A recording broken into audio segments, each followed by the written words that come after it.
చంద్రబాబు నాయుడుకు మళ్లీ కష్టాలు మొదలయ్యాయి. ఎందుకంటే వైఎస్ఆర్సీపీ నుంచి పార్టీ ఫిరాయించిన వాళ్లు ఇక్కడ మంత్రులైపోయారు. ఈ వ్యవహారం కోర్టుకు చేరింది. హైకోర్టేమో విచారణ మొదలుపెట్టింది. 4 మంత్రులకు హైకోర్టు నోటీసులు ఇచ్చింది. మరి మంత్రులు ఏం చేస్తారు?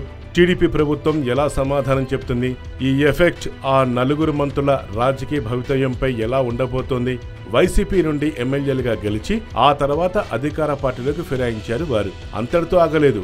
ఆ 4 ముఖ్యమంత్రి చంద్రబాబు నాయుడు నిబంధనలకు వ్యతిరేకంగా ఏకంగా కేబినెట్లకే తీసేసుకున్నారు. వారితో రాజీనామా చేయించకుండా మరో ప్రభుత్వంలో మంత్రులుగా తీసుకోవడంపై న్యాయపరంగా నైతికంగా అభ్యంతరాలు వ్యక్తమయ్యాయి. కానీ టీడీపీ అధినేత వాటిని పట్టించుకోవట్లేదు. ఇక తెలంగాణ విషయానికి వస్తే ఇక్కడ టీడీపీ నుంచి గెలిచి టీఆర్ఎస్లో మంత్రైన తలసాని శ్రీనివాస్ యాదవ్ పై టీడీపీ కాంగ్రెస్ నేతలు కోర్టులో కేసు దాఖలు చేశారు. ఇప్పుడు ఏపీలో టీడీపీ అధిష్టానం చేసిన పని అదే కావడంతో ఒక జర్నలిస్ట్ ఈ వ్యవహారంపై కోర్టుకెళ్లాడు.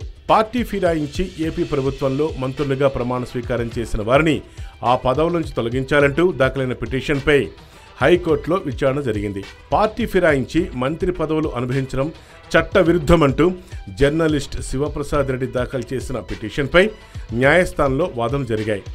ఆర్టికల్ 16(4)(1)(b) ప్రకారం పార్టీ మారిన వారిని మంత్రులుగా నియమించడం చట్ట విరుద్ధమని పిటిషనర్ తరపు న్యాయవాది వాదనలు వినిపించారు. దీనిపై 4 మంత్రులకు హైకోర్టు నోటీసులు జారీ చేసి 4 వారాల్లోగా కౌంటర్ దాఖలు చేయాలని ఆదేశాలిచ్చింది. అలాగే తెలంగాణలో మంత్రి తలసాని శ్రీనివాస్ యాదవ్ కేసును కూడా ఇదే కేసుతో విచారణ చేస్తామని న్యాయస్థానం తెలిపింది. అయితే ఆంధ్రప్రదేశ్ మంత్రివర్గ విస్తరణలో వైఎస్ఆర్ కాంగ్రెస్ పార్టీ బీఫాములపై ఎమ్మెల్యేలుగా ఎన్నికైన ఎన్ అమర్నాథ్ రెడ్డి, సి ఆదినారాయణ రెడ్డి, రావు సుజయ్ కృష్ణ రంగారావు, భూమా అఖిల మంత్రులుగా ఏప్రిల్ 2న ప్రమాణ స్వీకారం చేశారు. అయితే వీరి రాజీనామాలపై అనేక ఊహాగానాలు ప్రచారం జరుగుతున్నాయి. కానీ మంత్రులు గాని ప్రభుత్వం నుండి కానీ దీనిపై ఒక స్పష్టత ఇప్పటివరకు ఇవ్వలేదు.